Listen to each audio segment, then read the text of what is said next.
দর্শক ফটিকছড়ি মাইজবান্ডার দরবার শরীফ উত্তম খুবই কষ্টের সাথে হনফরের লাখো লাখো ভক্তের ফিরে মুর্শিদ মাইজবান্ডার দরবার শরীফুর হজরত শাহ সুফি সৈয়দ গোলামুর রহমান কাদ্দাসা সিরাহুল আজিজ প্রকাশ বাবাজান কেবলার পুত্র হজরত শাহ সুফি সৈয়দ শফিউল বশর মাইজবান্ডারির প্রথম পুত্র হজরত শাহ সুফি সৈয়দ হাবিবুল বশর মাইজবান্ডারি আজিয়ে সকালে থাইল্যান্ডের একখান হাসপাতালত চিকিৎসাধীন অবস্থাত ইন্তেকাল করছি দুনিয়াতুন ফর্দা করছি লাখো লাখো বক্তরতুন সিরিতরে বিদায় লুহি আর যতটুকু ফুননি তোমার এখন যুক্ত করছুন এই মোহাম্মদ হালিম ভান্ডারী বিস্তারিত তার মুকুতুন আর ফুন্নুন। আসসালামু আলাইকুম রহমতুল্লাহ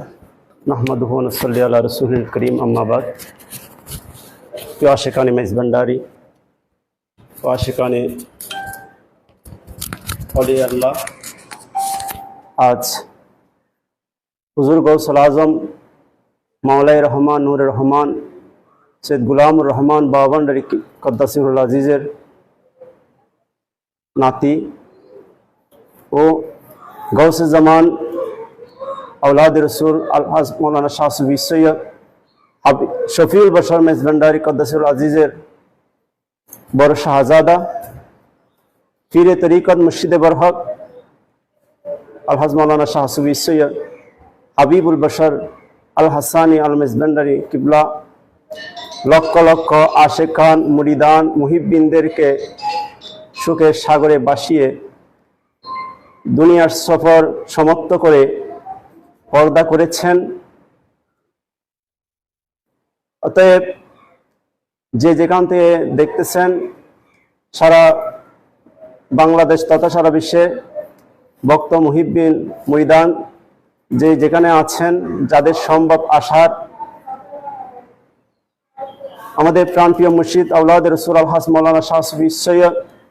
হাবিবুল বশর আল হাসানি আল মেজবানের বাবাজানের শেষ বিদায়ে আপনারা অবশ্যই গৌসুল আজম মেজবান্ডারের দরবারে উপস্থিত হবেন এবং গৌসুল আজম মেজবানের ফুয়ুজাত বরকত হাসিল করবেন। সবার প্রতি আহ্বান জানাচ্ছি। আসসালামু আলাইকুম ওয়া রাহমাতুল্লাহি ওয়া বারাকাতুহু। দেশের বাইরে থাইল্যান্ডে পর্দা করেছেন, তাকে টানা নিয়ে আপনাদের প্রসেসিংকে বিস্তারিত আমাদের প্রসেসিং বাবাজানকে দরবারে আনার জন্য প্রসেসিং চলতেছে, যেহেতু দেশের বাইরে। ইনশাআল্লাহ আমরা আগামীকাল